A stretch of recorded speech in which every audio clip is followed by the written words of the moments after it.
गाउँ फर्किनेलाई गाउँपालिकाले 1 लाख रुपैयाँ अनुदान र 6 महिनाको खाद्यान्न खर्च दिने। दर्शकवृन्द, आफू बसेको गाउँठाउँ छाडेर अन्यत्र गएकाहरू पुरानै स्थानमा फर्किए महाशिला गाउँपालिकाले 1 लाख अनुदान र 6 महिनालाई पुग्ने खाद्यान्नको खर्च प्रदान गर्ने भएको छ। गाउँवासीहरू बसाई सर्न थालेपछि पालिकाले यस्तो कार्यक्रम अघि सारेको जनाएको छ।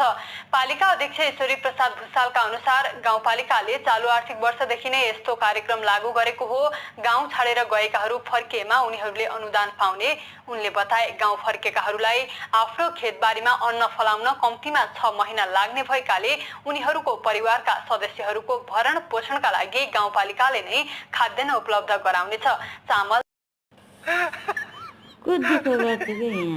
जाने अब गाउँ फर्किनेलाई पैसा दिने रहेछ, घर खर्च सबै दिने रहेछ। म त गएँ अब सबै जामै